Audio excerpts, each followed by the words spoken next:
Coming up, it's our review of Thor Ragnarok. Hey, have you seen our friend from work?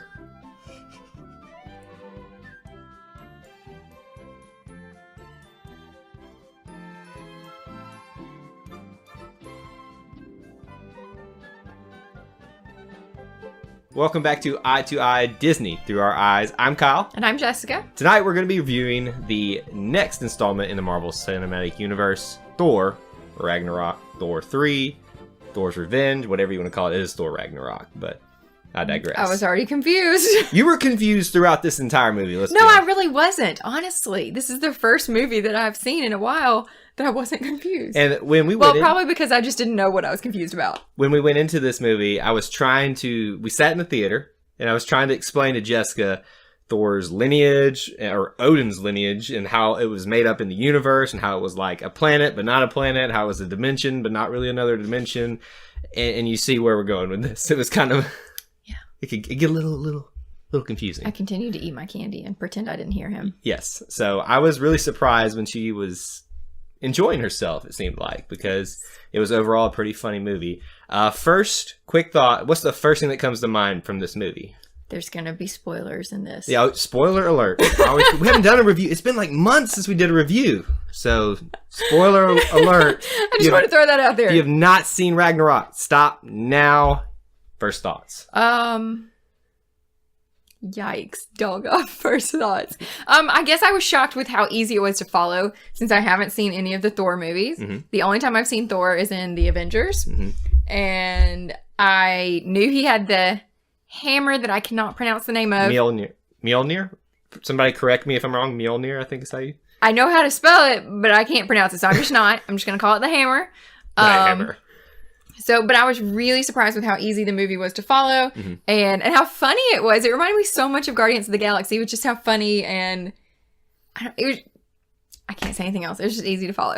Well, and I think the good thing that they did was so much mythology, and this is somebody's dad, this is somebody's mom, this is somebody's the king of this throne, and all this kind of stuff has happened for someone who's just trying to get into the Marvel Cinematic Universe, and they called it out. So like the mm-hmm. opening scene where you meet Sutter, who's basically the devil. Yes. He calls himself out. He's like, I'm the god of whatever, or what, I don't know, I remember what he said, but they just did a lot of really simple, hey, this is exactly who I am, what I am. I'm the goddess of death. It wasn't cryptic at all. It is what it is. Here's Hela, the sister. Here's Loki, the brother. Like, this is who it is. And then you talked about how funny it is, too.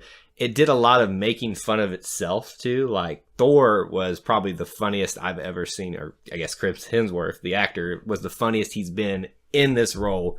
Oh, so normally Thor isn't that funny. He is, but he's usually been more serious. And I think the Thor trilogy is a great story and a great success story for how the Marvel Cinematic Universe has made itself better than like the Justice League, which is not opened up yet as of this recording, and all that other kind of stuff, because they tried to be a little bit more serious with the other Thors, and then realized, I think, after Guardians, hey, you can do all this cosmic, mystic-y stuff, but just make it fun. Mm-hmm. And that's what what was the thing you said to me sitting in theaters? What did it feel like watching?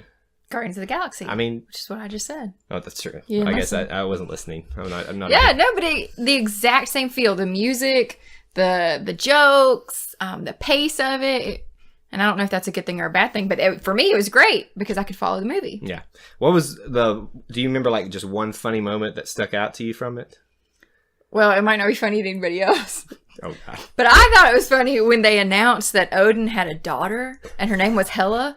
Well, I don't know what the hecka is going on.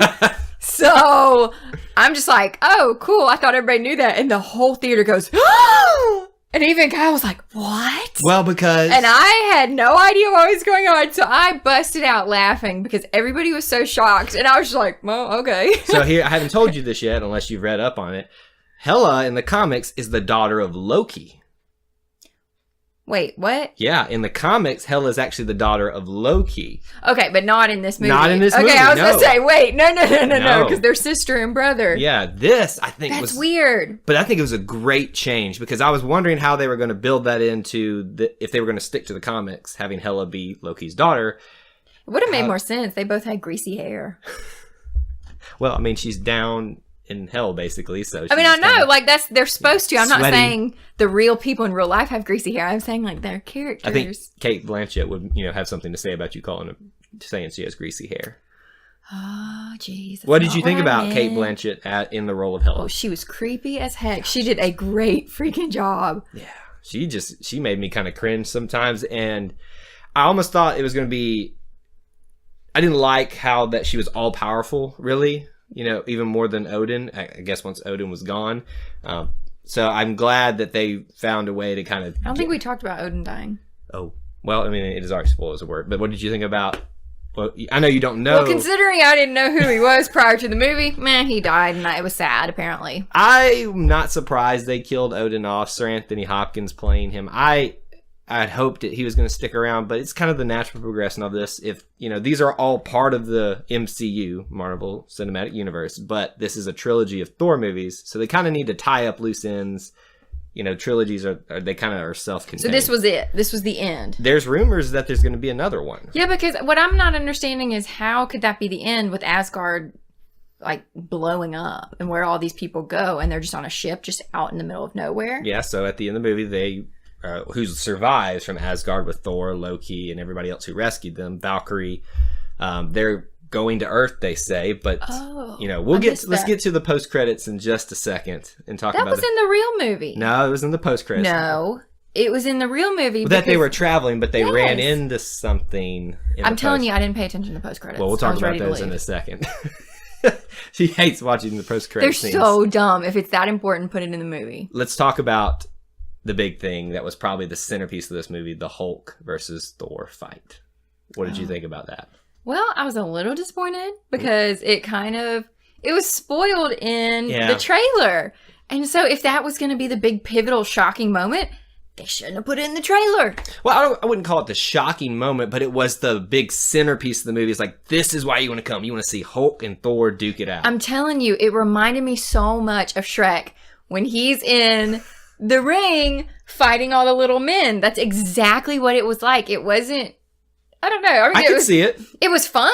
The fight was crazy and it was hilarious, but it wasn't, I guess it wasn't scary. It wasn't graphic. It wasn't. Well, we knew that they weren't going to kill each other. We knew that they were going to let Hulk kill Thor or Thor kill Hulk. Well, I thought maybe they could have, because then they could have resurrected him with Odin's like glass eye or something. Again, I don't know anything about these movies, so. Yeah. That got a little crazy. There are all the little artifacts that were in his vault and everything like that. Like I didn't understand that. I knew. What's the Tesseract? The Tesseract was the thing that Loki took in Avengers to have power, basically. Okay, but why did Odin have it then? He's keeping them safe, or those powerful objects safe from evil beings in the universe. So that's why that devil's horns went down there. Yeah, well, that's why Thor took them and put the devil's horn or Surtur's horns. But if everybody knows where they are, how is that really safe? Because Odin himself was just as powerful as Hela. Like, nobody really could defeat him. That's why he just kind of had to die. Huh? Yeah.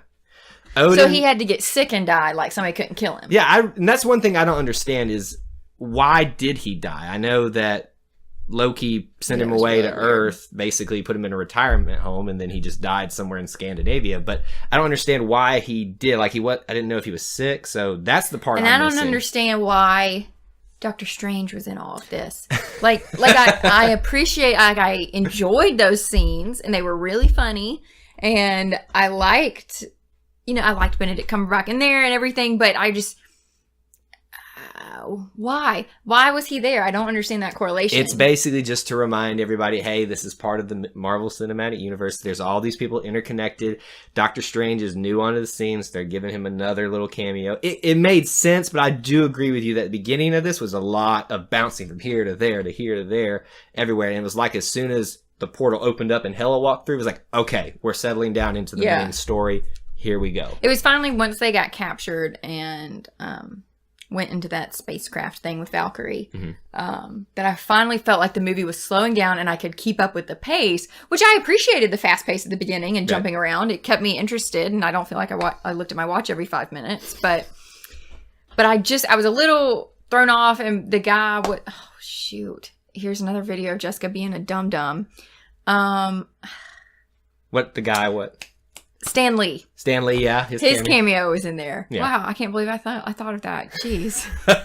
He has one in every Marvel movie. Yeah, and I actually paid attention and recognized him. I in know, this she one, kind of so. smiled when he popped up there, so you did recognize him, which I'm very proud of. Small highlight for me was Korg, the rock guy. And, Oh my and Meek, gosh. his little scissor bug little Groot thing. Part 2. Oh my, that's what you called him, Groot, basically. Yeah. I thought his name was Krog. It's Korg, I think. I don't think it's Krog. I think it's Korg. Somebody correct us in the comments section. She's going to look it up right now. There are like tons of funny moments throughout this. I mean, I was the one, giggling like a little schoolgirl at things you had no clue that were happening there. There was that one moment. I don't remember what I was laughing at, but no one else laughed at it in the theater, and I just was like, like that.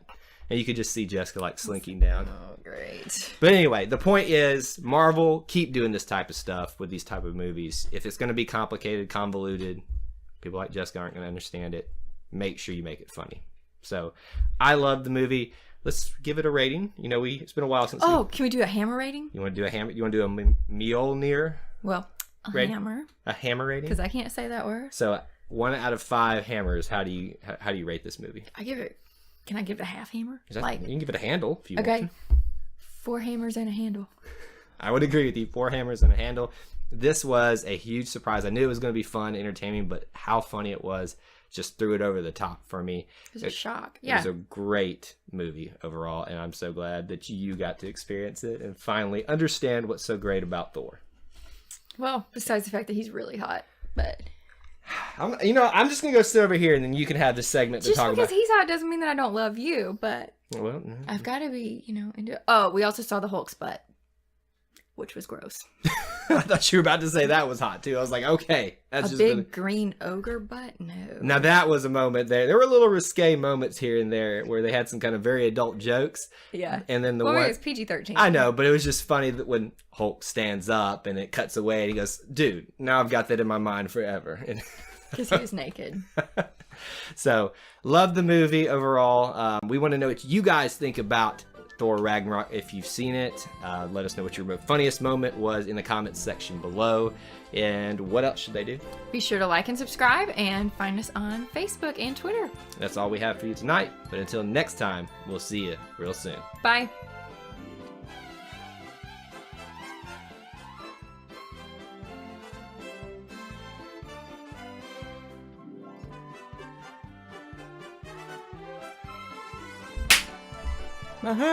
Look, it's our friend from work.